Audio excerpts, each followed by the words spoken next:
এই যে হাসনাত আব্দুল্লাহ আপনি বললেন যে আওয়ামী লীগ জাস্ট একটা মরা হাতি, চাইলেই যে কেউ লাথি মারতে পারে, তাহলে শেখ হাসিনা একটা সাক্ষাৎকারে আসবে ভার্চুয়ালি, তাই শোনার পরে রীতিমতো আপনাদের ঘুম হারাম হয়ে গেছে, বুকে ধরপড়ানি বেড়ে গেছে, মুখ শুকিয়ে যাচ্ছে, নিচের দিকে প্যান্টও ভিজে যাচ্ছে কিনা কে জানে। সকল বাধা উপেক্ষা করে আওয়ামী লীগ চলে এসেছে, এর মধ্যে আবার জাতীয় অনৈক্য তৈরি হয়ে গেছে। এই ইউনূস সাহেব আর ইউনূস সাহেবের এই নিয়োগকর্তা দিয়ে কি আওয়ামী লীগকে ঠেকানো সম্ভব হবে? ওয়াকার উজ্জামান কি তাকে বন্দী করা হয়েছে? তিনি কি গুম হয়েছেন? ইউনূসের আয়না ঘরে রয়েছেন তিনি। আগামী কয়েকদিনের মধ্যে খুব দ্রুত কিছু ঘটনা ঘটবে বলে মনে হচ্ছে, যা বাংলাদেশের রাজনীতিটাকে পাল্টে দেবে।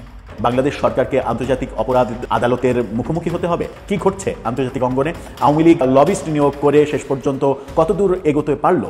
দর্শক, নতুন একটা নিউজে আপনাকে স্বাগতম। প্রিয় দর্শক, এনসিপির মুখ্য সংগঠক জনাব হাসনাত আব্দুল্লাহ বলেছেন যে আওয়ামী লীগ এখন মরা হাতি, আর এটাকে যে কেউ চাইলেই লাথি দিতে পারে। আওয়ামী লীগ নিয়ে এমন মন্তব্য হাসনাত আব্দুল্লাহ যে করেছে, সেই মন্তব্যের সাথে আপনি কি একমত প্রকাশ করবেন?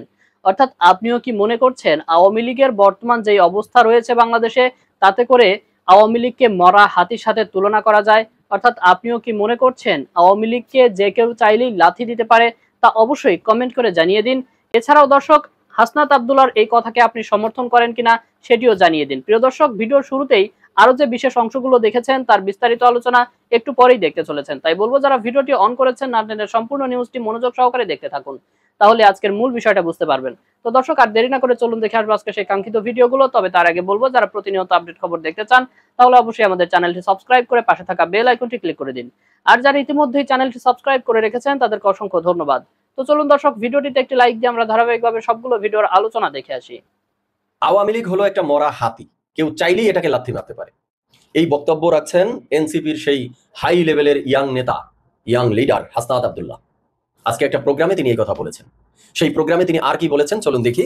বলেছে Awami League death chapter close হয়ে গেছে আওয়ামী লীগের, এরা বাংলাদেশের মূলধারার রাজনীতিতে আর ফিরে আসতে পারবে না। তাই নাকি? মানে এই বক্তব্য শোনার পরে না আমার কাছে অবিশ্বাস্য মনে হচ্ছে যে আমি নিজেই সন্দিহান যে আমি কি আসলে বাস্তবের জগতে আছি না ঘুমের ঘরে এগুলো শুনছি। এই বিষয়ে কথা বলবো দর্শক শ্রোতা, তার আগে চলুন আরেকটা ঘটনা একটু শেয়ার করি। সেটা হলো সাংবাদিক খালেদ মহিউদ্দিন, তিনি বলেছেন যে সাবেক প্রধানমন্ত্রী শেখ হাসিনার একটা সাক্ষাৎকার তিনি নিবেন ভার্চুয়ালি। এই কথা বলার পরে এই হাসনাত আব্দুল্লাহরা বা এনসিপির নেতারা বা এই 24-এর অভ্যুত্থানের পক্ষের শক্তিরা মানে তাদের রীতিমতো মাথা ব্যথার কারণ হয়ে দাঁড়িয়েছে, তাদের মনে হয় ঘুম হারাম হয়ে গেছে অলরেডি। তো এই যে হাসনাত আব্দুল্লাহ আপনি বললেন যে আওয়ামী লীগ জাস্ট একটা মরা হাতি, চাইলেই যে কেউ লাথি মারতে পারে, তাহলে সেই মরা হাতিকে নিয়ে সে সাক্ষাৎকার দিল না ডান্স করলো না নাচ করলো, এ নিয়ে আপনাদের এত ভয় কিসের? মানে এত শঙ্কা কেন আপনাদের? শেখ হাসিনা একটা সাক্ষাৎকারে আসবে ভার্চুয়ালি, তাই শোনার পরে রীতিমতো আপনাদের ঘুম হারাম হয়ে গেছে, বুকে ধরপড়ানি বেড়ে গেছে, মুখ শুকিয়ে যাচ্ছে, নিচের দিকে প্যান্টও ভিজে যাচ্ছে কিনা কে জানে। হ্যাঁ, এই অবস্থায় এসে সামনে দাঁড়িয়েছে।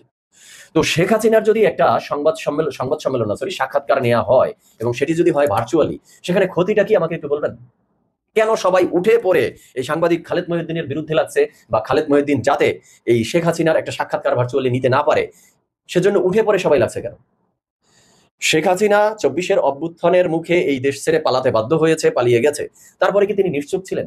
একের পর এক তার অডিও ক্লিপ কথোপকথন সামনে আসছে না? আসছে তো, দেখছেন না আপনারা, শুনছেন না? আমি দেখেছি, আমি শুনেছি, আশা করি আপনারাও দেখেছেন শুনেছেন।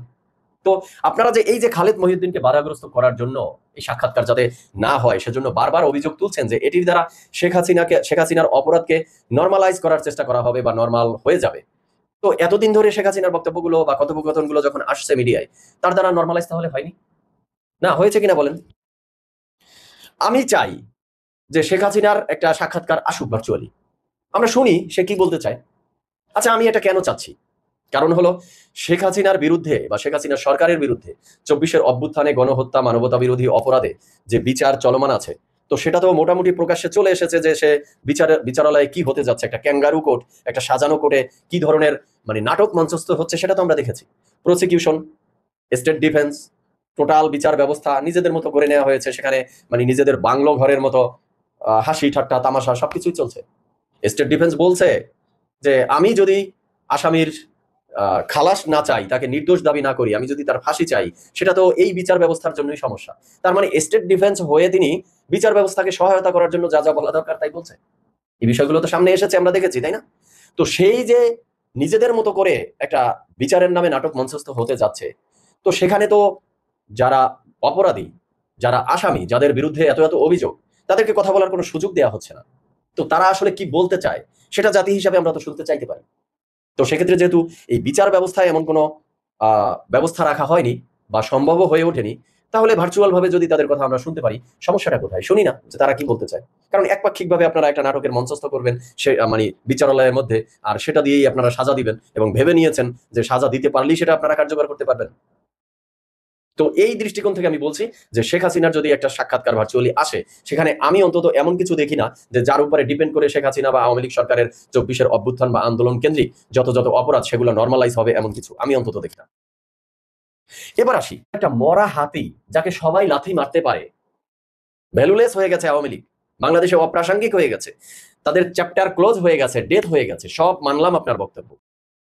তাহলে এই আওয়ামী লীগের রাজনৈতিক কার্যক্রম নিষিদ্ধের জন্য একটা নির্বাহী আদেশ কেন দেয়া লাগলো? আগামীর নির্বাচনে যাতে আওয়ামী লীগ আসতে না পারে সেজন্য নির্বাহী সিস্টেমে ইলেকশন কমিশন সহ এই সরকার দ্বারা মোটামুটি এমনভাবেই ডিসিশন নিয়ে রেখেছেন বা বাধা বিঘ্ন তৈরি করে রেখেছেন যাতে আওয়ামী লীগ ইলেকশনে আসতে না পারে। আচ্ছা, একটা মরা হাতির দল ইলেকশনে আসতে যাতে না পারে সেটার জন্য আপনারা এত খেয়ে না খেয়ে লাগছেন কেন? যদি আপনাদের দাবি সত্য হয়ে থাকে তাহলে দেন, এই যে নির্বাহী আদেশে তাদের যে নিষেধাজ্ঞা দিয়ে রেখেছেন নির্বাচনে আসতে দিবেন না, এই পথগুলো খুলে দেন। বুঝে নিবেন আমার কথা।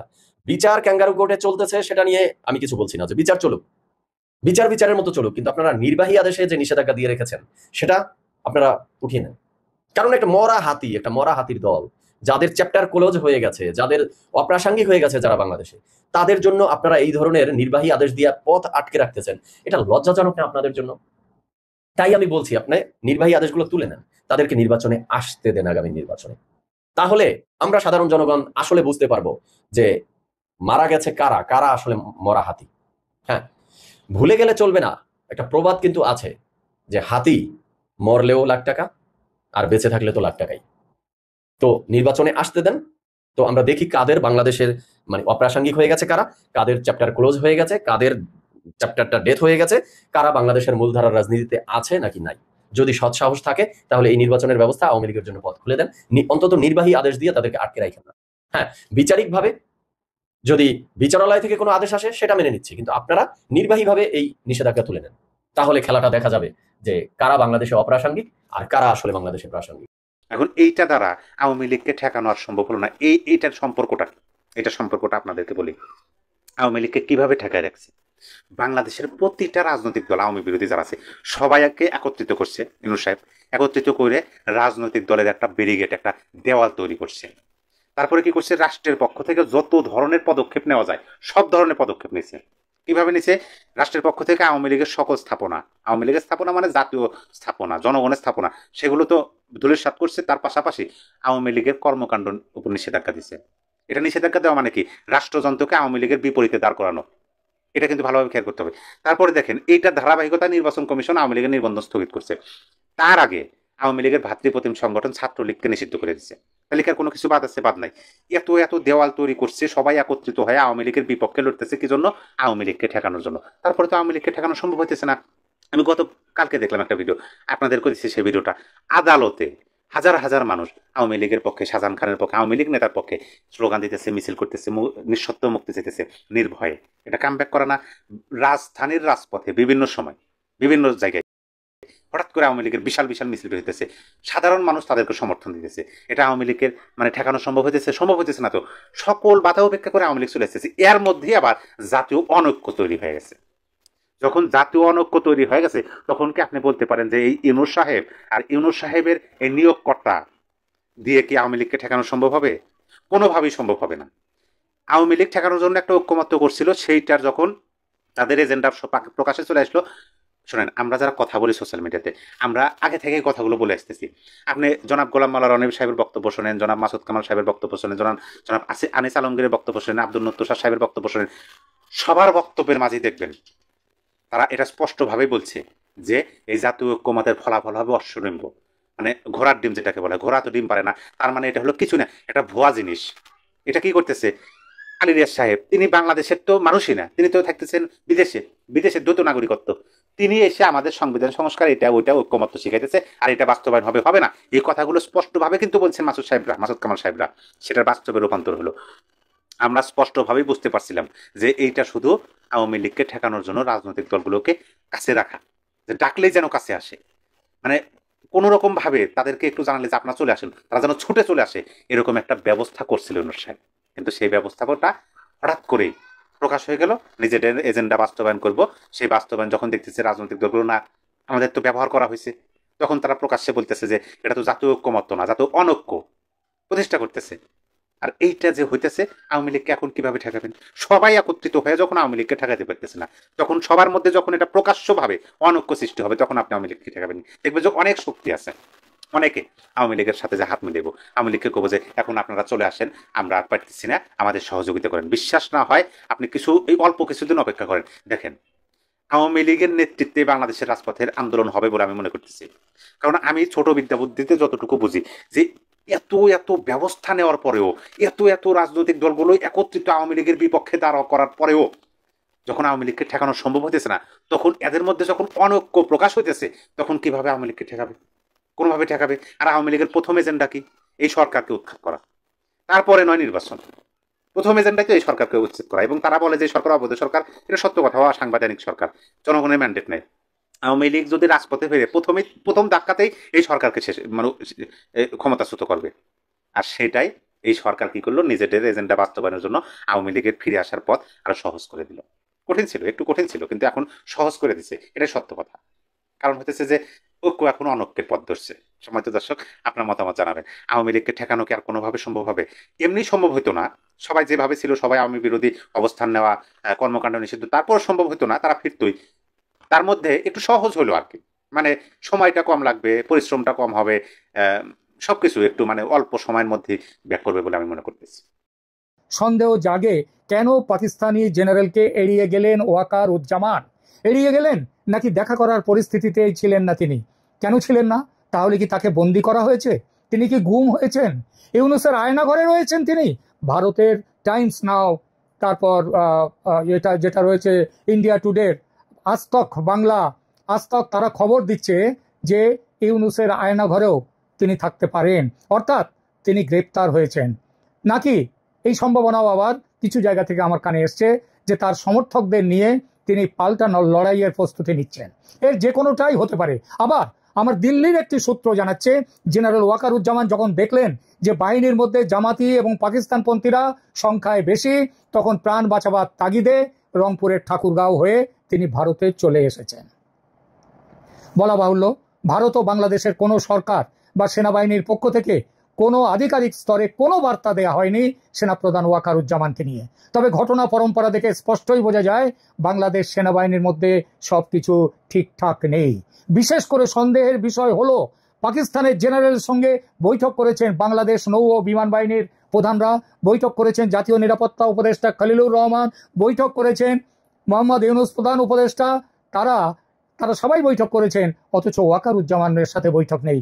বাংলাদেশ ও নৌ বিমান বাহিনীর প্রধানরা এতদিন ওয়াকারের সঙ্গে ছিলেন, তারাও মনে হচ্ছে ওয়াকারকে ছেড়ে দিয়েছেন। আলোচনা দীর্ঘ হয়ে যাচ্ছে, তাই একটি মূল প্রশ্নে আসি, কেন ওয়াকারুজ্জামান মির্জার সঙ্গে দেখা করেননি? বিশ্লেষকদের অনুমান, প্রথমত নিরাপত্তা নিয়ে একটা ঝুঁকি ছিল ওয়াকারের। ভারত এবং পশ্চিমী গোয়েন্দাদের সঙ্গে নিয়মিত যোগাযোগ আছে এবং তিনি পাকিস্তানের বিরোধিতা, অর্থাৎ পাকিস্তান পন্থার বিরোধিতা করেছেন তিনি। বাংলাদেশ সরকার তাকে সেই জন্য সরিয়ে দিয়েছে, গোপনে প্রেসিডেন্টকে দিয়ে তাকে বরখাস্ত করা হয়েছে, যাতে পাকিস্তানি আলাপচারিতায় সেনাবাহিনী বা রাষ্ট্রীয় গোপনীয়তা ভঙ্গ না হয় তার জন্য। এবং তাকে বার করে দেওয়ার সাথে সাথেই তাকে গ্রেপ্তার করা হয়েছে, এটা একটা কথা। কেন এটা হয়েছে? আর একটা কারণ কি হতে পারে? অভ্যন্তরীণ বিভাজন। বাংলাদেশের রাজনৈতিক প্রবাহে ও সামরিক অভ্যন্তরে ওয়াকার একটি বিতর্কিত চরিত্রে পরিণত হয়েছেন। বিশেষত সাম্প্রতিক সেনা অভ্যুত্থান এবং উচ্চ পদস্থ কর্মকর্তারা তাদের পরিবর্তনের প্রেক্ষাপটে মেজর জেনারেল মঈন, যিনি ছিলেন নবম ডিভিশনের এবং এর খুব কাছের মানুষ জেনারেল ওয়াকারুজ্জামানের, তিনি কিন্তু এখন আর চাকরিতে নেই, তিনি অবসর নিয়েছেন। তৃতীয়ত, আন্তর্জাতিক চাপে বিদেশি এজেন্সির ভূমিকা। সম্প্রতি ভারত ভিত্তিক কয়েকটি ওয়াচডগ প্ল্যাটফর্মের বরাত নিয়ে দাবি করা হয়েছে ওয়াকারুজ্জামান কয়েকদিন যাবৎ ভারতীয় ইন্টেলিজেন্সের সঙ্গে ঢাকার বাইরে বিভিন্ন জায়গায় গেছেন, গোপনে ছিলেন, ঠাকুরগাঁওয়ে পর্যন্ত এবং লালমনিরহাট যে এয়ার স্ট্রিপ আছে সেখানেও তিনি ঘুরে এসেছেন এবং সরকারের নির্দেশেই তিনি বর্তমানে অনুপস্থিত রয়েছেন। প্রশ্ন ওঠে, বাংলাদেশি গণমাধ্যম কেন তাহলে চুপ আছে? এর একটাই কারণ, সরকারের পাঠানো খবর ছাড়া বাংলাদেশের মেন স্ট্রিম মিডিয়া স্বাধীনভাবে কোনো খবর করে না, খবর করার কোনো সুযোগও তাদের নেই। আর ভারত সরকারও বিষয়টিকে স্ট্র্যাটেজিক্যালি গোপন রেখেছে। খবর পাচ্ছি ভারত খুব জরুরি ভিত্তিতে অবস্থা পর্যবেক্ষণ করছে। ওয়াকারুজ্জামান এখন ভারতের বেস্ট বেট। তাকে দিয়ে ভারত বাংলাদেশে তাদেরকে যে ইসলামী মৌলবাদের হাত থেকে রক্ষা করা, পাকিস্তানের হাত থেকে রক্ষা করা, মুক্তিযুদ্ধের চেতনাকে বাঁচিয়ে রাখা, এই সবগুলো এখন করবার জন্য ভারতের কাছে ওয়াকারুজ্জামানকে এখন তার উপরে নির্ভরতা, তার মাধ্যমে ভারত তার পরবর্তী পদক্ষেপ নিতে এগিয়েছে। এই অবস্থায় তার কোনো অবাঞ্ছিত ঘটনা ঘটলে ভারতকে ঝাঁপিয়ে পড়তেই হবে। আগামী কয়েকদিনের মধ্যে খুব দ্রুত কিছু ঘটনা ঘটবে বলে মনে হচ্ছে, যা বাংলাদেশের রাজনীতিটাকে পাল্টে দেবে। তো দর্শক, দেখলেন আজকের সবগুলো ভিডিও। আর এই ভিডিওগুলো সম্পর্কিত যদি কোনো তথ্য বা মতামত থাকে তাহলে তো অবশ্যই কমেন্ট করে জানিয়ে দিন। এতক্ষণ সাথে থাকার জন্য ধন্যবাদ। নিউজটি শেষ করছে এখানেই, ফিরছে আগামী ভিডিওতে নতুন কোনো টপিক নিয়ে। আল্লাহ হাফেজ।